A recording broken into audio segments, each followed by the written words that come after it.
శ్రీమద్ ఆండాళ దివ్య తిరువడిగలే శరణం. శ్రీమతే రామానుజాయ నమః. ఎంత గొప్ప అవకాశము! ఇవాళ 28వ పాశురము తిరుప్పావైని చదివి దాని అర్థాన్ని మనం ఈరోజు తెలుసుకుందాం. అమ్మవారు మొదటి నుంచి కూడా అనేక అనేక అనేక అనేక కార్యాలు చేసుకుంటూ 27 రోజులు స్వామివారితో కలిసి మోచేతి వరకు పాల అన్నం కారుతూ ఉండగా ఆ పాల దాంట్లో పరమాన్నంలో నెయ్యి పోసుకొని జుర్రుకుంటూ తాగాలి, తినాలి, అది మోచే వరకు కారుతూ ఉండాలి అనేటువంటి గొప్ప గొప్ప కోరికలు కోరింది.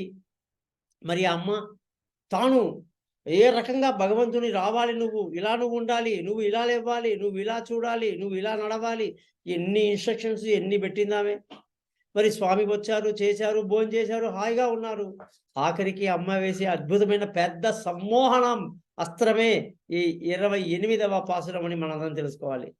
ఆహా!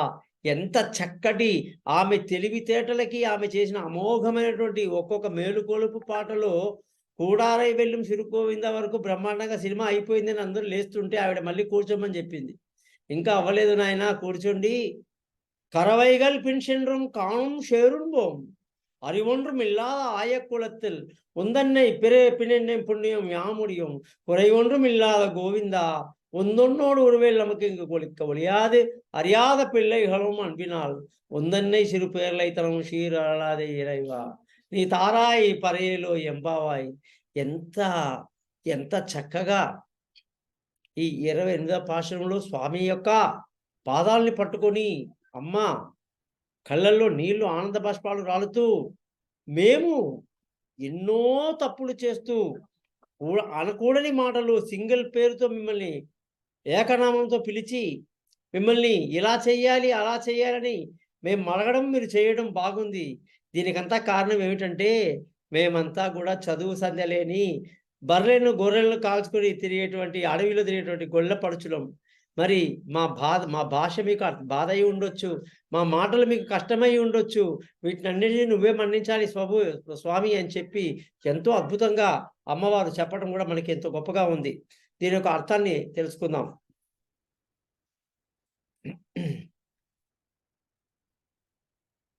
గొల్లె గోవుళ్ళెంట మేం కాన బ్రతికినోళ్ళం, తెలివిలేని మా గొల్ల కులమునందు మీ జన్మ పుణ్యంచే ధన్యమైనోళ్ళం, నీతో సంబంధము గోవిందా ఏ విధము తోచకున్నా తొలిగేది కాదు, జ్ఞాన ఇంతలేని ఆడబిడ్డలమయ్యా, చిన్న పేరుతో మిమ్ము ప్రేమగా పిలిచినా కోపగించకయ్యా కృష్ణ మా స్వామి, కోరినవి మాకిచ్చి కృపచేయుము ప్రేమి, అభిప్రాయం మాది కరుణ ప్రసాదించు. గోపికలు తమ భక్తి ప్రపత్తులను స్వామికి వెల్లడిస్తున్నారు. స్వామి, మేము పశువుల వెంట పోతూ వాటిని అడవుల్లో మేపుకుంటూ జీవించే వాళ్ళం. నీవు జన్మించినందువల్ల గోకులం మహాపుణ్యప్రదమయ్యింది. అలాంటి గోపల్లెలోనే మా వశం చేత మేము పుట్టాం. సర్వ లక్షణ శోభితుడైన గోవింద ఈ గోపల్లెలోని తోడి మా సంబంధము విడదీయలేనిది కూడా. మేము ఏమీ తెలియని అమాయకులమైన గోపకన్యలం. స్వామి నేస్తాలమైన మేము ప్రేమతో అతి చనువుగా నిన్ను ముద్దు పేర్లతో పిలిచినందుకు అలా మీరు అలిగిపోవద్దు. మాపై దయ ఉంచి పురుషార్థాలను ప్రసాదించి మా నోములను నెరవేర్చుము. చూడండి, ఇందులో చాలా నిగూఢమైన అర్థాలు ఉన్నాయి. ప్రతి మానవుడు కూడా గొల్లవాడే, ప్రతి మానవుడు కూడా కోరికల వెంట వెళ్ళేవాడే. ఈ ఆవులు దూడలు ఇవన్నీ కోరికలు. మనిషి పుట్టిన తర్వాత గొల్ల కులంలోనే పుట్టాడు, అమాయకంగానే పుట్టాడు. మరి ఆ మానవ కులమే గొల్ల కులము, యాదవ కులము అనుకుంటే ఆ కులంలో నేనున్నానయ్యా అంటూ పుట్టాడు. కాబట్టి ఈ మాధవుడు మన కులంలో పుట్టడం వల్ల మన కులానికి ఎంత పేరు వచ్చింది. మానవులు ఎంత గొప్పవాళ్ళయ్యా. మానవ కులంలోనే భగవంతుడు పుడతాడు కానీ ఏదైనా జంతువుల కులంలో పుడతాడా?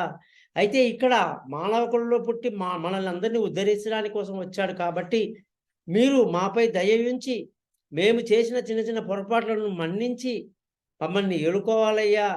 మాకు అడిగిన కోరికలను తీర్చాలయ్యా! అని చెప్పి అమ్మాయిలు ఆ గోపికన్నలు అంటే ప్రతి ఒక్కళ్ళం కూడా ఇక్కడ గోపికలమే. శ్రీకృష్ణుడు ఒక్కడే పురుషుడు. మిగతా అంతా ప్రకృతి. కాబట్టి ఈ విధమైనటువంటి చక్కటి పాశురంతో 28వ పాశురాన్ని అమ్మ ముగించారు.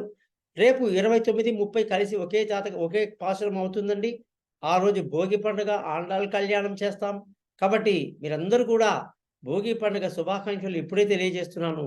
భవభయహరణ వందిత చరణ, భవభయహరణ వందిత చరణ, జయ రాధ జయ మాధవ, శౌరీ జయ రాధ జయ మాధవ.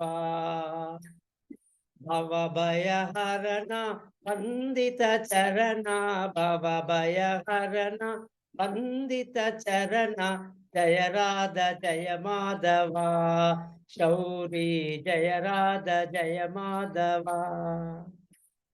మంగళ చరణ కలిమల వదన, మంగళ చరణ కలిమల వదన, నారాయణ కేశవ, నారాయణ కేశవ, జయ రాధ జయ మాధవ, శౌరీ జయ రాధ జయ మాధవ.